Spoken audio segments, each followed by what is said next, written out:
So Japan is finally easing its virus-related border controls in October to let individual tourists and travellers once again enter the country. It's a moment that people have been arguing over, fretting about, and waiting for desperately for over 2 years now. In that time, plenty of experts have been furrowing their brows as to what it is that post-corona era travel will look like in Japan. My feeling is it will look largely the same as it did prior to the pandemic, only with different marketing terms and more face masks. Still, some things have changed since you've been away. In this video, we're going to use our position on the ground to put forward some tips for those early post-border restriction travellers who might be worried about the mood in Japan. Before we get into all that though, guys, if you like this video, click on that thumbs up to give it a like, share the joy, and don't forget to subscribe to the City Cost Japan YouTube channel. It means a lot to us. All right, let's get into it.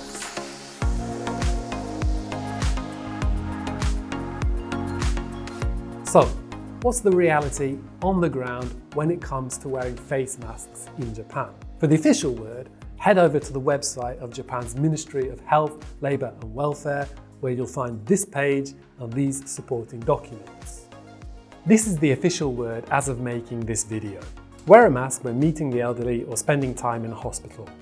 Remove your mask if you do not need it outdoors to prevent heat stroke in the summer. Outdoors. You do not need to wear a mask outdoors when you are approximately 2 meters apart from others, or when you are not talking at a distance of less than 2 meters. Indoors. You do not need to wear a mask indoors when you are approximately 2 meters apart from others and when you are not talking. The stance was adopted by the government in late May 2022, ahead of Japan's typically brutal summer heat and humidity. As you can see, bright blue sky up there somewhere. It's another baking hot day here in Tokyo. I'm just negotiating some steps right now. And with the mask on and with the heat, it's getting me out of breath. Maybe I'm just not fit enough. Who knows? I had thought that the summer would see people shedding their masks as quickly as they were to put them on at the onset of the pandemic. This was emphatically not the case, at least as far as I experienced in and around Tokyo. Even today, where I live just outside of Tokyo, I would say, 90% of the people I see on the street continue to wear masks. And that's outside. Inside, it's a mixed bag. Pretty much everyone is wearing masks in supermarkets, banks, and other places of business. In bars, pubs, or izakaya, and restaurants, it's often a different story. Since the pandemic, I've often read Western media reports gushing about how Japanese people are used to wearing masks out of consideration for one another. Now, that sounds all nice and lovely, but actually the reality on the ground is that surveys suggest that wearing masks is more about wanting to fit in rather than it is, say, any love for thy neighbour. This is often cited as one of the reasons as to why the Japanese have been, until now at least, so kind of reluctant to take up the government's assurances that you no longer need to wear face masks outside. It's almost like nobody wants to be the first one to make that move. Polls suggest that only around 30% of people are likely to follow government advice on not wearing masks. The reality on the ground looks like far fewer. It was a similar story during the early stages of the pandemic. A Japanese work acquaintance once said to me that they weren't afraid so much of getting the virus as they were of being the first person to get it in their office. You might see the occasional tweet about Japanese people looking at foreigners, masked or otherwise, as if they were something to be avoided for fear that they might be carrying the virus. Maybe this is true, maybe it's just people looking for some attention on social media. There have, however, been some cases of mask-induced rage in Japan. In August, we had some reports over here of a man in his 40s who punched a woman in her 80s as, and quoting from the news source here, he became infuriated that the woman wasn't wearing a mask. That was on a train in Fukuoka in southwestern Japan. These kind of cases, I think, are extremely rare though. And to be honest, I've often felt that getting the Japanese used to not wearing masks would be something akin to turning round an oil tanker. And thus far, that does seem to be the case. For the traveller to Japan these days, I would stay abreast of the information on the Ministry of Health, Labour and Welfare website. The reality on the ground, for me, is pretty simple. Outside, no mask. Inside, mask. Unless I'm eating and drinking. I can't say that I've ever received any remotely odd or dirty looks for not wearing a mask outside. As we go to press, the government here is considering allowing hotels to refuse entry to guests who don't wear masks and won't follow other virus prevention measures. A bill is expected to be submitted to Parliament in October, and that would give hotels and inns more power to enforce infection prevention measures going forward, according to local media. One thing I think that is important to note about all this is that Japan has pretty much avoided any kind of politicization of wearing face masks. Now, there have been some anti-mask groups over here, but I think they've largely gone unheard. Whatever your own politics regarding the face mask, I think that if you do try and bring it up here, it will probably be met with like an awkward silence or an attempt to change the topic. My advice would be to leave it at home. Not the face mask, but the politics. You'll have no trouble buying masks over here. Drugstores and supermarkets tend to be well stocked with them, and some fashion brands will have their own models too.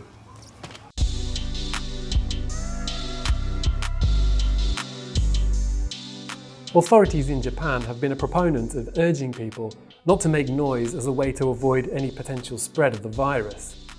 We've seen this at sporting events like baseball matches and also rock concerts, even on rides at theme parks. I think these days, where the traveller is likely to encounter the most appeals to be quiet is on trains and other forms of public transport.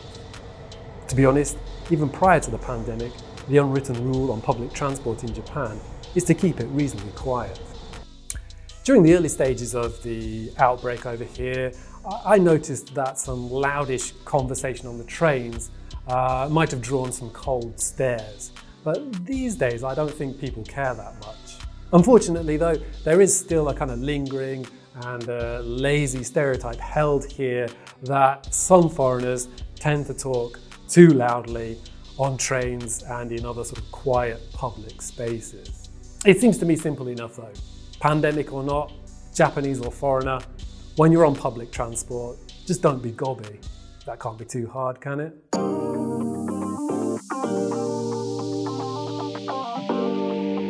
Now, I'm no scientist, but if you've ever been on the Tokyo Metro Tozai line during rush hour, you'll probably understand how and why the 7th wave of the virus infections over here was able to explode so quickly.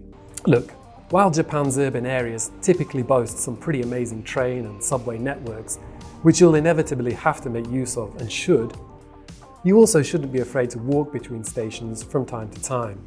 It'll be better for your health, get your step count up, and you'll also save on some coin. While you should still keep your wits about you, I feel I can say with some confidence that urban Japan is probably safer than the urban areas back home where you are.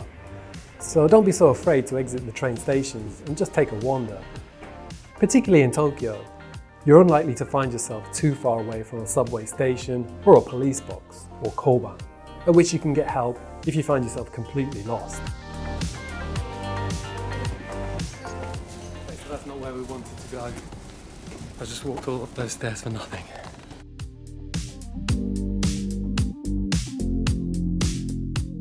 I went back home to the UK earlier this year, and in that country's attempt to cut down on physical interaction during the pandemic, it seemed that going cashless was almost the exclusive form of payment. In fact, I can't recall handing over cash even once during the whole 3 weeks that I was there. You won't encounter the same level of cashless only in Japan, not by a long stretch. You'll find that you can use cash pretty much anywhere, anytime in this country.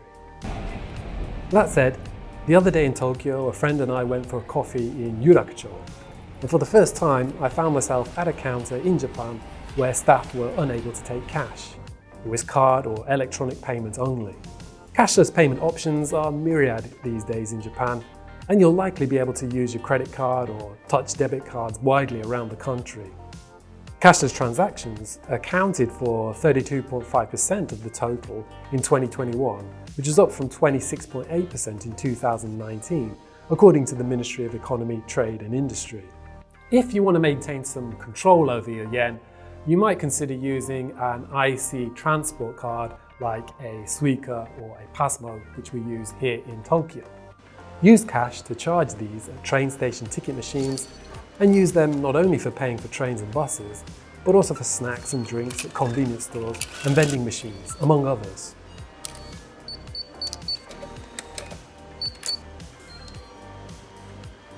Don't worry though, nobody in Japan is going to frown if you want to pay by cash for reasons of pandemic or otherwise. They won't even bat an eyelid if you pay for, say, a 100 yen snack with a 10,000 yen note. While I think you'd be hard pressed to find any kind of business that won't accept some kind of cashless payment in Japan, even in the rural areas, it is a sensible idea to carry some cash with you if you're a traveller, just in case your bank back home decides that your card using patterns are unusual and they decide to freeze your card right when you're on the other side of the world. Yeah, thanks banks.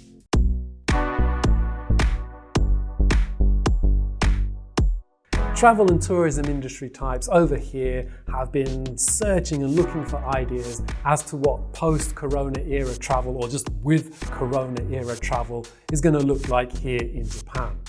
One concept that many travel and tourism marketing types appear to have been staking their reputation on is the idea of the workation.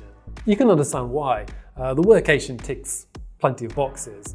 It fits into the idea of the sort of pandemic era teleworking styles, location independence, and the kind of workplace reform that the Japanese government has been looking to push this last couple of years. It also complements the idea of regional revitalization, with many communities across Japan turning like old homes and other spaces into co-working spaces in order to encourage people to come and visit them and spend some time there and spend some money there, of course. In fact, regional revitalization is something that the central government in Japan had been pouring money into prior to the pandemic. So perhaps once things have settled down and the economy gets moving again, maybe we'll see them do likewise in the not too distant future. Anyway, all of this is to say that Japan has some pretty cool workation facilities and destinations to choose from. Right, so it's day 2 of our workation. Got up about 6:30. I did a little bit of work before breakfast. So that was the work part. And now we're back to the vacation part, I think. I think we're going to take a gondola up to the top of a mountain. Maybe we'll do some work from the top of the mountain. I don't know. Let's see. Break time. It's just like pure sugar, isn't it? Yep. Come and check in my workation room. I suppose got a bit of a workstation set up here. Got the TV, of course. Coffee's over there. Anyway, come check out the view. This is my workation view. As you can see, got the mountains, the autumn leaves out there. Bit of a river running through the grounds here. Looks almost relaxing enough that I might be able to do some work or something maybe. I don't know. Look, I'm still not entirely sold on the idea of the workation, but Japan definitely has some great locations and facilities for the post-corona digital nomad to crack open the laptop and fire off some socials from a base in the amazing countryside. Okay, so if you're lucky enough to be arriving in Japan in the next year or so, consider getting involved in a workation before the crowds arrive, or perhaps before the marketing types realize there's no money in it. Alright guys, that's all we've got for you in this particular video. Now, just to bear in mind here, these tips are based just on our experiences of the situation on the ground here in Japan. We hope that it can help to inform your trip in this sort of post-pandemic era. That is to say though, if you're looking for definitive, official advice, like stuff around wearing health, wearing masks, that kind of thing, you can't get that here. That's what we've described in this video is just our own experience. If you want the definitive official stuff, you need to go to the government agency websites and check there. Anyway guys, I hope you found this video useful. If you did, you'll tell us by clicking on that like button, won't you? And you might even subscribe to the channel. Bye bye.